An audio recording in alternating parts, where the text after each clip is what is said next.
नमस्कार मित्रों, मैं हूं पंडित कैलाश चंद्र जोशी और आप देख रहे हैं मेरा यूट्यूब चैनल संस्कृति से। मित्रों, आज मैं आपके साथ बात करूंगा एक अनुकरणीय परिवार, शिव पंचायतन पर।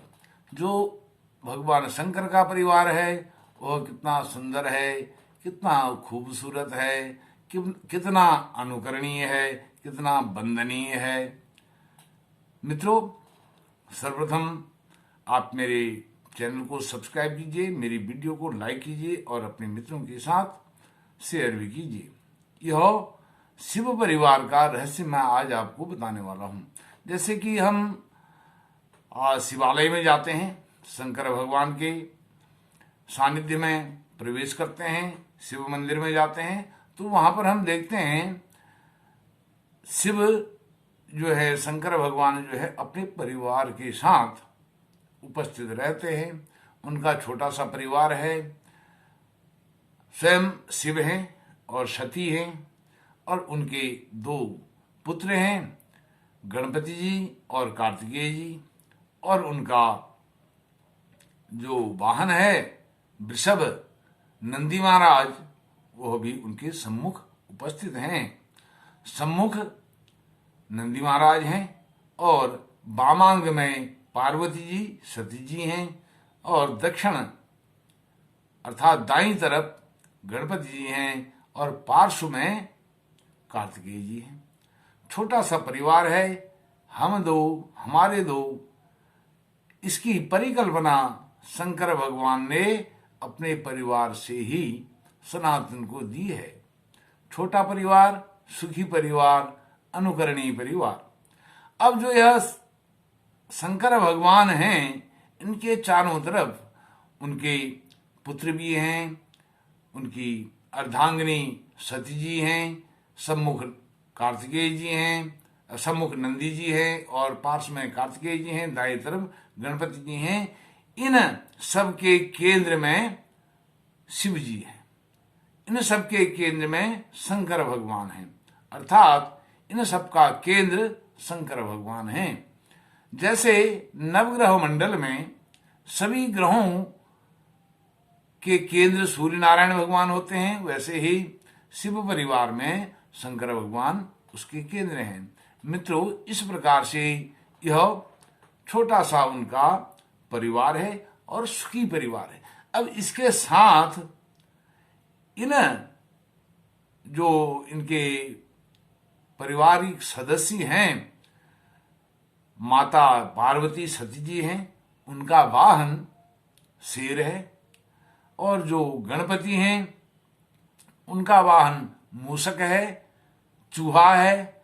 और जो कार्तिकेय महाराज हैं, उनका वाहन मोर है। अब देखा जाए तो अब उधर नंदी महाराज उनके वाहन ही हैं, वो सम्मुख खड़े हैं। जहां भी शंकर भगवान होते हैं, उनके सम्मुख उनको देखते हुए, शंकर भगवान की स्तुति करते हुए, उन पर दृष्टि रखते हुए अपनी नजर, अपनी दृष्टि ओझल नहीं होने देते हैं। नंदी महाराज शंकर भगवान को निहारते रहते हैं, देखते रहते हैं। तो वहां हर जगह शिवालय में नंदी महाराज सर्वप्रथम दिखाई देते हैं और वो शंकर भगवान की तरफ देखते हुए दिखाई देते हैं।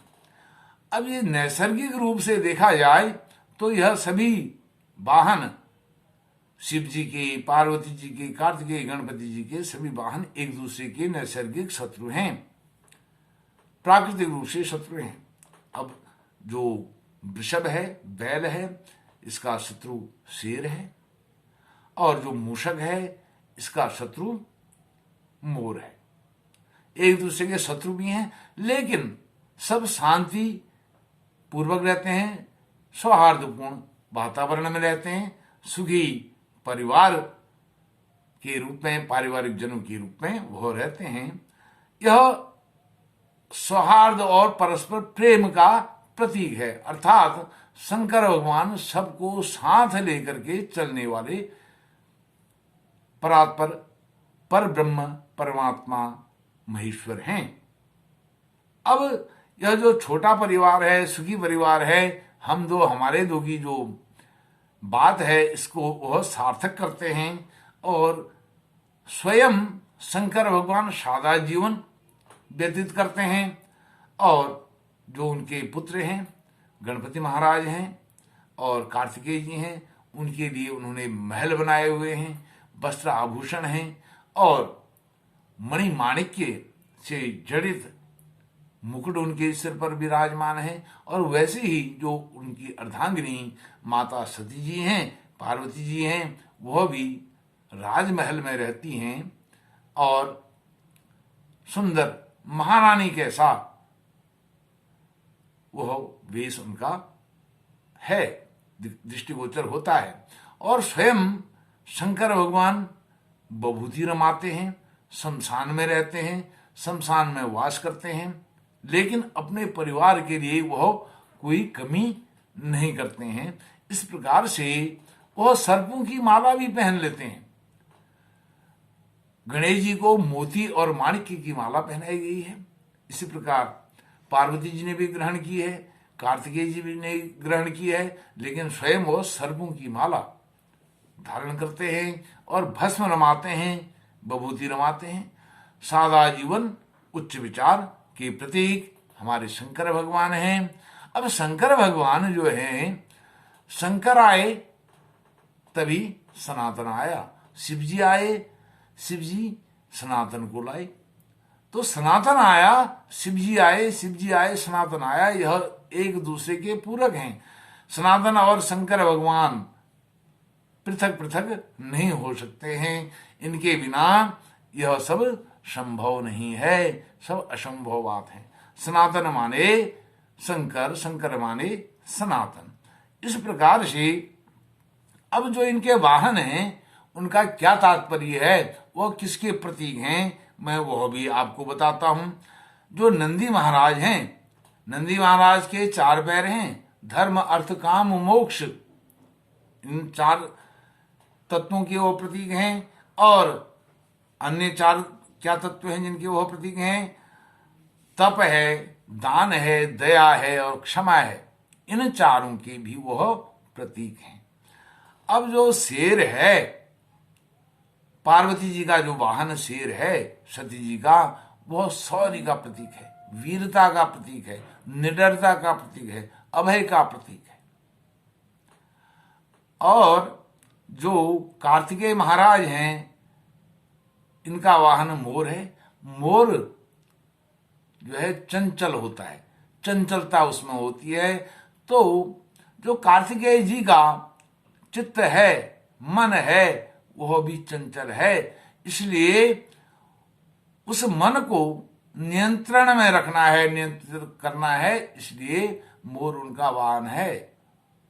जब वह उसमें सवार होंगे तो मोर अपना चंचलपन छोड़ देगा, चंचलता को छोड़ देगा, वो स्थिर बुद्धि वाला हो जाएगा, स्थिर बुद्धि वाला हो जाएगा। अब जो गणपति महाराज हैं, इनका वाहन चूहा है, मूषक है, वह कुछ न कुछ कुतरते ही रहता है। चूहा कुतर्क का प्रतीक है, तर्क वितर्क, कुतर्क अर्थात वितर्क का प्रतीक है। अब जब उसमें गणपति सवार होते हैं, चलते हैं, तो वह कुतर्क करना बंद कर देता है, कुतरना बंद कर देता है, वो कुछ न कुछ कुतरते रहता है, मूषक उसका स्वभाव है। लेकिन गणपति जब उसमें विराजमान होते हैं तो वह उसकी जो दरिद्रता है चूहे की, वह सब समाप्त हो जाती है। गणेश जी के पार्श्व में और अधर में दरिद्रता है, तो इस प्रकार से उस दरिद्रता पर वह सवार हो जाते हैं गणपति। और गणपति जहां विराजमान हो जाते हैं वहां सब मंगल ही मंगल होता है, क्योंकि वह विघ्नहर्ता हैं और वह मंगल करता है। इस प्रकार से यह उनका सब वाहनों का प्रतीक है। और स्वयं शंकर भगवान सबके अधिष्ठाता हैं। जैसे शंकर भगवान केंद्र में हैं, सभी के केंद्र में शंकर भगवान हैं, वह सबको संचालित करते हैं, वह मंत्रणा करने के वह न्यायाधीश हैं, वह मंत्रणा करते हैं, मंत्रणा के वह प्रधानमंत्री हैं अपने परिवार के। तो जैसे हमारे परिवार में हमारे पिताजी के लिए एक नियत स्थान होता है बैठने का, उनके भोजन करने का, और उनका नियत एक पात्र होता है भोजन करने का, नियत उनका एक आसन होता है बैठने का। इसी प्रकार से शंकर भगवान को भी यह उचित स्थान दिया गया है उनके इस शिव पंचायतन में, शिव परिवार में। इस प्रकार से यह, क्योंकि अब हम मंदिर में जाते हैं, शिवालय में जाते हैं, तो हम जाते हैं और अपनी श्रद्धा सुमन वहां अर्पित करके आ जाते हैं, लेकिन हम इस पर विचार नहीं करते हैं यह कितना गूढ़ रहस्य है, शिव परिवार का परम गोपनीय रहस्य है। इसको समझने की आवश्यकता है। बड़ों को सम्मान देने का इसमें एक आदेश छिपा हुआ है, एक अनुकरण है, अनुकरणीय है, वंदनीय है, पूजनीय है, यह शिव परिवार है। तो मित्रों, इस प्रकार से मैंने एक शिव परिवार जो अनुकरणीय परिवार होता है, आज के परिप्रेक्ष्य में देखा जाए तो यह बहुत प्रासंगिक है कि परिवार में जो माता पिता बड़े बुजुर्ग लोग हैं, उनका स्थान, उनका सम्मान कैसा होना चाहिए। इस प्रकार से शंकर भगवान से हमें यह सब शिक्षा मिलती है, उनके शिव परिवार से यह शिक्षा मिलती है, शिव पंचायतन से यह सब शिक्षा मिलती है। मित्रों, शिव परिवार रहस्य के विषय में आपने जाना। अगली वीडियो में किसी अन्य विषय पर, संदर्भ में आपसे चर्चा करूंगा। ओम नमः शिवाय।